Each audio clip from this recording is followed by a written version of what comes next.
Muy buenos días. Lejos de aprobar nuevos estímulos fiscales mientras se dirime el panorama postelectoral, el Tesoro de Estados Unidos retira ayudas clave para sostener la economía frente a la pandemia del coronavirus. En concreto, varias líneas de préstamos de emergencia de la Reserva Federal de Jerome Powell, que se ha mostrado sorprendida y advierte que hará la economía más tensa y vulnerable frente al virus. Estos audiomercados buscamos todas las claves de la sesión, como siempre, gracias al patrocinio del broker IG. Si mantienes la cabeza en su sitio, cuando a tu alrededor todos la pierden, si sigues creyendo en ti mismo, cuando los demás dudan, ¿qué oportunidades ves? Si te encuentras con el triunfo y el fracaso, y consigues tratar a esos dos impostores por igual,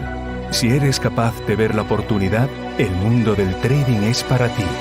Cuando ves la oportunidad, IG. Y lógicamente esta decisión está pesando sobre unas bolsas que continúan perdiendo fuelle en el tramo final de una semana tras el rally de las vacunas y la retirada de estímulos por parte del departamento que dirige Stephen Mnuchin antes de tiempo. Y es que estas líneas que firmaron junto al Banco Central del país iban a terminar el próximo 31 de diciembre, pero Stephen Mnuchin ha reclamado a Jerome Powell por carta que devuelvan los importes no utilizados en dichas líneas, dirigidas principalmente a comprar deuda corporativa, a dar préstamos a empresas pequeñas y medianas, crédito a gobiernos estatales y locales y otra línea para respaldar valores respaldados por activos. Unas ayudas que han servido de soporte a la recuperación de la economía, según ha admitido el presidente de la Fed de Atlanta, Raphael Bostic, que se ha mostrado muy sorprendido por el anuncio y al tiempo también preocupado tras advertir que sin estos estímulos la economía seguirá vulnerable en plena segunda ola de la pandemia y que su retirada seguramente será un golpe también a la confianza de los mercados y de los ciudadanos. Una retirada de ayudas que llega además en medio de las enormes dudas que sigue habiendo encima de la mesa sobre cuándo llegarán nuevos estímulos fiscales del gobierno, a la espera precisamente de que se solucione el panorama postelectoral, a la espera de ver a quién nombra nuevo presidente de la Agencia Federal Electoral en las próximas semanas. Joe Biden sigue, por cierto, liderando el estado clave de Georgia, una vez terminado ya ayer el recuento final y pese a las reclamaciones y acusaciones de fraude de Donald Trump. Eso sí, parece que por fin al menos vuelven las conversaciones sobre un posible nuevo paquete de estímulos, o al menos eso es lo que ha adelantado el líder demócrata en el Senado, Schumer, que su rival republicano McConnell ha aceptado por fin empezar a mantener conversaciones sobre un nuevo plan de ayudas frente al COVID, según avanza hoy el medio político. Unas ayudas vitales, según los expertos, para poder mantener a la economía viva frente a las nuevas restricciones que están tomando los diferentes estados, con Nueva York hoy poniendo ahora el foco en limitar el horario y aforo en bares y restaurantes después del cierre de colegios o escuelas de esta semana, o California en endurecer el toque de queda después de declarar ayer el estado de emergencia. Y mientras en el lado contrario el gobierno endurece sin embargo su discurso frente a estas decisiones de endurecer sus medidas. Ha sido en las últimas horas el vicepresidente Mike Pence quien ha asegurado que la Casa Blanca se opone firmemente al cierre de colegios y escuelas y a las nuevas medidas de confinamiento. Unas ayudas también necesarias en Europa ante los nuevos confinamientos en la mayor parte de países y con una situación también de bloqueo sobre el Fondo de Recuperación y los presupuestos comunitarios tras ese veto de Hungría, Polonia y Eslovenia que de momento no han conseguido resolver los líderes europeos en la primera parte del Consejo Europeo que terminaba esta pasada noche sin acuerdo y con caras de enorme preocupación por la paralización en la práctica de la respuesta europea a la peor crisis del último siglo. Unas restricciones que evidentemente están ya empezando a frenar a la economía, con analistas pronosticando ya incluso caída del PIB en el cuarto trimestre para la zona euro y que generan pesimismo, tal y como vemos hoy en un dato muy revelador. La confianza del consumidor en Reino Unido ha caído a mínimos de 6 meses precisamente por las nuevas medidas para contener el virus, según ha mostrado hoy el índice GfK de confianza del consumidor. Y ya que hablamos de Reino Unido, pues seguimos pendientes de las negociaciones del Brexit, que se han visto, eso sí, interrumpidas por un positivo en el equipo de Michel Barnier y que siguen generando enormes dudas. Mientras oficiales británicos siguen pensando que será posible alcanzar un acuerdo este mismo lunes, los líderes de la Unión Europea pedían ayer a la presidenta de la Comisión, Ursula von der Leyen, que aceleren los preparativos para un Brexit sin acuerdo. En este contexto estamos viendo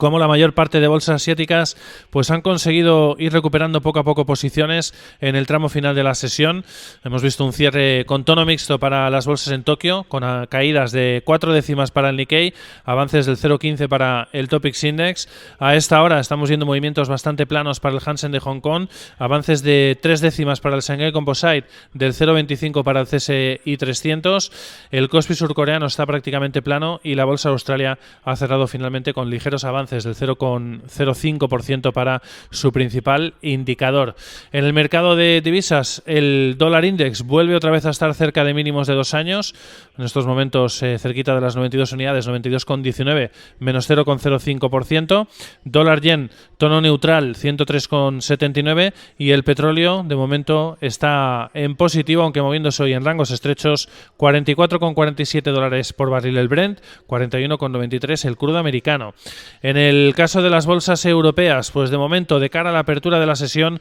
movimientos estrechos, bastante planos los indicadores, indefinición de cara al menos al comienzo de esta última sesión de la semana, como decíamos, con todas las miradas puestas en esa segunda parte del Consejo Europeo y en ver si son capaces de empezar a encontrar soluciones a ese veto a los presupuestos y al fondo de recuperación puesto encima de la mesa por Polonia, Hungría y Eslovenia, y en una jornada en la que esperamos también, de nuevo, discurso importante de Christine Lagarde, la presidenta del Banco Central Europeo, la cuarta vez esta semana que vamos a escuchar a la presidenta del organismo, en este caso justo poquitos minutos después de la apertura de las bolsas europeas. Además esperamos también durante la mañana ventas industriales en Italia y mensajes también del presidente del Bundesbank y miembro también del Banco Central Europeo, Jens Weidmann. En el plano en el plano corporativo, Viscofan ha aprobado una subida del dividendo, en este caso del 115%, a cuenta de los resultados de 2020, gracias a la mejora de sus cuentas.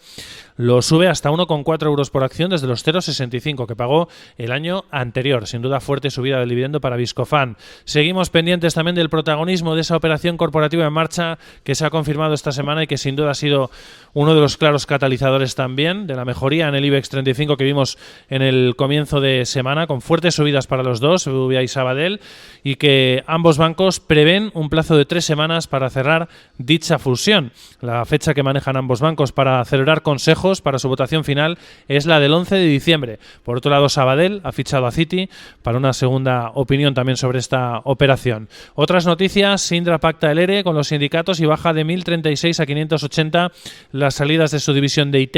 La tecnológica reduce a la mitad las salidas, que además serán en parte mediante prejubilaciones, que alcanzarán a 220 empleados. Y por último, hoy estaremos muy atentos también a el consejo que va a celebrar el grupo de medios Prisa. Va a estudiar hoy la oferta de Blas Herrero, de esa posible compra de su cabecera del periódico El País y también de la cadena SER por unos 200 millones de euros. Estaremos muy atentos a todo, lógicamente, lo que anuncie el Consejo de Prisa en esta jornada. Y al otro lado del Atlántico, pues de momento los futuros, después de esa retirada inesperada de estímulos, vienen en negativo, con caídas de 6 décimas para el Dow o de medio punto para el S&P500, en una jornada en la que ya vamos a tener pocas referencias macroeconómicas por delante. El habitual Baker Hughes con el número de refinerías activas, declaraciones de Kaplan o Barkin de la Fed y resultados de Cisco o de Foot Locker. Feliz sesión.